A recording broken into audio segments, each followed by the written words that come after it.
y'all, it's Leanna here, and this is my very first episode of Lipstick and Livelihood. I am super excited to be here with the beautiful Nakia Miller. Thank you. Who I love to call affectionately my realtor bae. Nakia was my realtor back in 2021 when I bought a house, but we have been acquaintances for many, many years. Yes. When we were early 20s, maybe high school. Yeah, because we had some friends in mutual common, friends. So we reconnected later in life, and she's just been a phenomenal person. So what is Lipstick and Livelihood? It is all about fashion, beauty, thus the lipstick. Livelihood, business, and my tagline is faith, fashion, and business. So what better person than Nakia to be my very first guest today? Thank you. I'm honored. Thank you. You're welcome. So one thing I want to ask you, because we're talking about lipstick first, beauty, what are you wearing today? Okay, so this is my signature, and it's because it is closing day. So every closing day, I try to wear red lipstick. So I got a mixed here. I got a liner that is MAC Ruby Woo, and this cute little Christian Dior. It says a 999 Velvet, but this is my favorite. I love this Christian Dior red lipstick. I think that red lipstick is definitely your signature. Thank Congrats you. on closing today. Thank you. Another great closing. Yes. So I'm wearing NARS, and here it is, and it is called Pinup. So this is what I have on today, and I was in a rush. I do not have a liner, but I absolutely love this color. It's very pretty on you. Thank you. All right, so back to what I was saying earlier, Lipstick and Livelihood is all about faith, fashion, and business. And I really want to share a really wonderful story, or I want Nakia to share, really, a story that I don't think she's shared publicly. Right. A lot of you who do know her may know that she was in a really serious car accident a few months ago. And I was fortunate enough to be able to go and visit her and bring her some food and just kind of hang out with her. And I probably was there a couple of hours, and we had a really, really, really great conversation. And I know, just to preface what you're about to tell us, is I've been through, one thing I don't always share publicly myself is that I've been through many, many challenging things in my life, and I'm a huge faith girl. So I want to share more. I feel like God has really, really been putting it on my heart to share more about my faith, which is one of the reasons why I've started this. And again, I wanted to, talk to Nakia about her experience and how it changed her life, because we all have testimonies, and this is just one of hers. And so what happened? I know that you were actually working that day, and you were in your Century 21. That is true. Clothes. And I do want to mention, congratulations. Recently, she became an associate broker with Century 21 Bush Realty Group. Yes, so we can talk more about that, but now to her testimony. So, and that is actually a part of the testimony. So probably in early August, I started to feel like really tired. My schedule is just nonstop. I mean, I work 12-hour days, and it's not that I'm always working, right? It's between when I leave my house, working, and then finishing up with sports. Kids. It's a 12, 13-hour day easy. Yeah. And so probably a week or two before my accident, I remember telling one of my clients, I saw my client at Wendy's, and I told her, I feel like I'm kind of getting sick. I feel like, I just need to have a seat. And that is when my body was telling me to slow down, and I was not listening. Yeah. So on August 7th, I was leaving a home inspection, and I don't really remember all of the details of the accident because I was unconscious, but I will tell you that at 11:22, I looked at my clock, and I was on the phone with an agent from my office, a good friend of mine, and I said, hey, I'm headed to y'all. I'll be there in just a little bit. At 11:38 on Highway 49, the first responders were like, ma'am, can you hear me? Can you hear me? And I don't know how to describe it. It's kind of like what you see in the movies. Like, there's this light coming in. Now it's August, so it was very hot also, right? So it's this light coming into the car, and I was unconscious, and trying to, get me to respond. And when I do respond, they said they were going to have to get me out of the car with the jaws of life. Wow. So, yes. So that was 11:38. Jaws of life come. They pull me out of the car, and I was in just the most intense pain. And when I say intense, I mean I have birthed 10-pound babies. Right. 2 of them. Lord. And the pain has nothing. It's nowhere near the type of pain I was in an accident. And I think part of that was because I couldn't describe it. Right. Something was hurting, something was burning. So they're pulling me out of this car, and I'm like, it hurts, something hurts right in my chest area. So when they pull me out of the car, it actually I got a really deep scrape on my leg from the glass, just from the glass. And I ended up having to get staples in my left leg. But eventually, was discovered that I broke my clavicle. So I broke the bone right here in 3 different places. It was a severe break. And so that sounds painful. It was excruciating. It felt like for the next 5 days, just like my arm, anytime I would move, my arm was going to fall off my body. That's what it felt like every single time I breathed.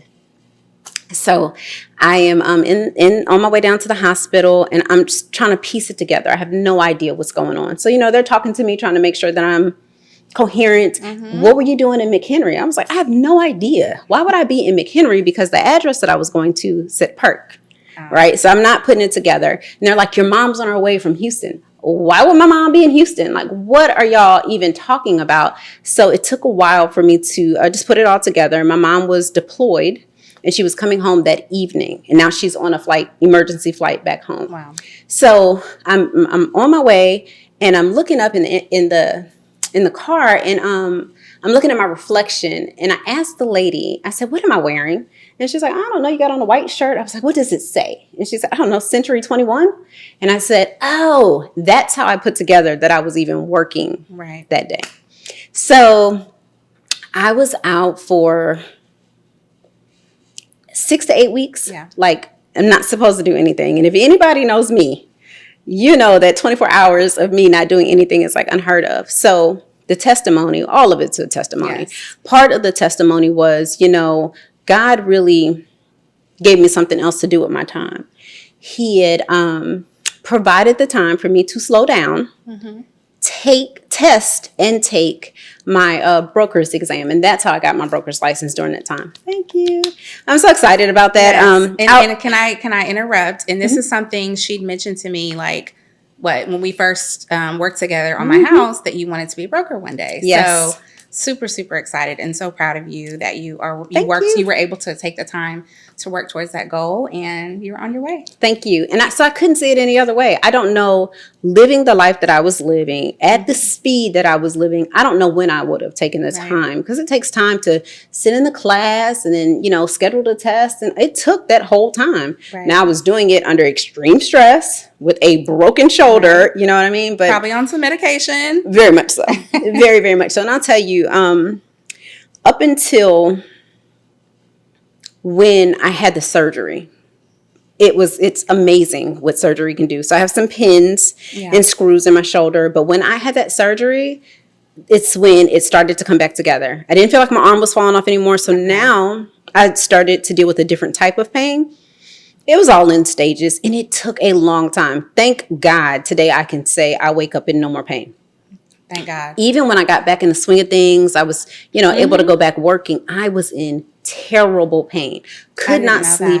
Oh my goodness. For probably 3 or 4 months, well into physical therapy, I would still be in pain. So in physical therapy, I tried a technique called needling, which I was willing to try anything that they could do. They tried it.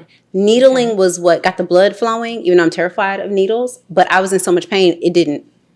You got to pick your poison. Okay, right? So what is needling? Is it like acupuncture? Kind of like needles are sticking out of you. Kind of like the same mindset, right? The needles, right, and of acupuncture, but it's to get the blood flowing. Okay. So they had to stick equal needles on both sides. At most, I had 10, I believe. So 5 on one side, 5 on the other, and I would be laying on the table. I felt like I was going to throw up. I couldn't see them; they were behind me. So because that part really would freak me out. Yes, and then they make them pulsate. Oh. So it's not just sitting there, then you feel this throbbing, but the relief that it gave compared to cupping, compared to massage therapy, compared to every type of physical therapy you could imagine, it really did it did the job. Look, Hopefully I'll never have to do it again. Exactly. But it did the job. Good, for sure. good. So how long did you do physical therapy, Nakia? 6 weeks. Okay, 6 weeks of physical therapy, and now you are blowing and going back to work. Have you slowed down? I know you said when we first got here off camera that you were still busy as ever. So let me go back to in the accident. I did slow down during that time, and this is where the faith part really comes into play, because my business mind says, if you're not out there doing the same activities, how are you going to have the same production? Right. And if you know me, I'm a numbers girl, I'm a business girl. That's just me. Listen, you're going to have to love it or leave it alone. Right. That is me all the time. So I had to stand on faith. I could not move. God set me on my butt. Girl, you cannot move. Do not. I was in that bed like this for weeks on a very uncomfortable body pillow. I remember when I visited her, she was literally like, she could barely walk because you had your staples in your leg. Staples in my leg. You had your arm in a sling. Yes, and I couldn't go anywhere. Left side hurt, right side hurt, right? So what God showed me was that you don't have to move. I'm going to move on your behalf.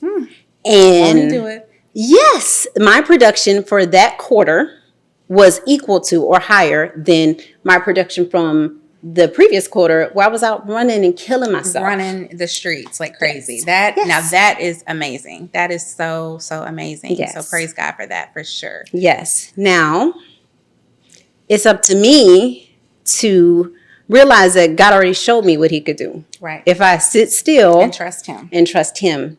But I'm back to my busy schedule. So now I'm more mindful, right? I intentionally have to slow myself down, which means I have to add in things like work from home days or, however I can shorten my day, or just be more intentional about, if I'm working in Gulfport, I'm only doing Gulfport things. Okay. If I'm working at Ocean Springs, I'm not going from Ocean Springs to Bay St. Louis. So that comes in the form of intentionality in my scheduling. But it's just about, that's about Which me. Which really is great advice for anybody who's out in the field. Yes. If you are out in the field, and that's kind of how I am with any of my jobs, where I'm out in the field and I've done sales, I've done fundraising, and try to make those appointments on those days with those people in that city or that county, and then try to knock it out. So if anybody's interested in real estate, or you are a realtor, she's given some great nuggets to make the best of your time. Yes, definitely. And another thing that I had to come to the realization is that sometimes I have to say no. I'm still working on that. Still working on that, guys. That is it. If I could be everywhere, I would be at all these social events, for charities, things that I support. I'd be at every single game. But I had to come to the realization that my kids are covered. They have a great village, support system, if you will. So if I can't make it to Mandeville and Mobile in the same day, it's okay. Right. But I have to have a set of eyes on my kids. That's a non-negotiable for me. Yes. But and I just, all business is not good business, right? 100%. So I had to just learn how to, and have you kind of like maybe change your target demographic of who you're catering to, or your clientele, or it's just anybody that comes to you with referrals or that you meet? I know some people that kind of cater to certain clientele when they're in real estate. So I haven't changed the clientele because I do want to help everybody. What I enjoy about real estate is the education piece. Right. So I can educate my investors. I can educate my first-time home buyers, my veteran buyers. I am blessed to be in a place where a lot of my business is referral. So I meet a lot less strangers, which is a safety thing as well. Oh, yeah. You know what I mean? So that's a blessing. And usually when it's a referral from someone, they're a serious buyer or seller, so that helps. But I still meet everybody. I don't have a demographic preference, but I am a little more intentional about what I will do with my time. Okay. For sure. Well, I love that. Thank you so much, Nakia, for sharing today, your testimony. Thank you. And I know we don't have a lot of time, but again, I am so excited, so thrilled that you were my first guest. Thank you. On Lipstick and Livelihood. And It's I'm sure honor. we'll get to maybe chat some more in the future, a little bit more about real estate. Absolutely. And is there any other tips of the business that you want to share, or someone who's thinking about real estate? I think a lot of times people feel like the industry is oversaturated. You and I have talked about it. There's enough money for everybody out there. 100%. So, don't let that intimidate you. There is. And I'll say this about my broker's license, because everybody automatically says, "You're I gonna mean, open I'm up your thinking own?" about it, so I can come work for you, Girl, when you become a broker. listen.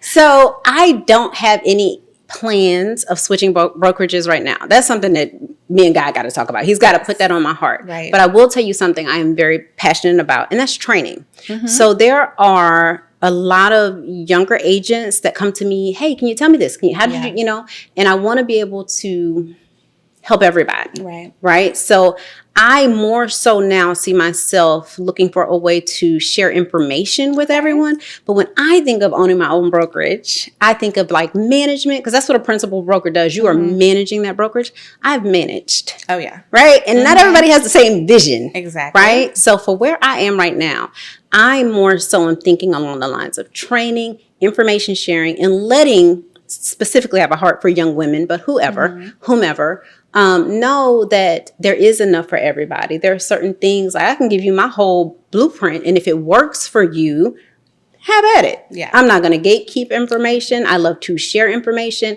And I will say this, huge shout out to Denise Bush, because when I went full-time in 2020, I had a discussion with Denise, and that's exactly what she shared with me.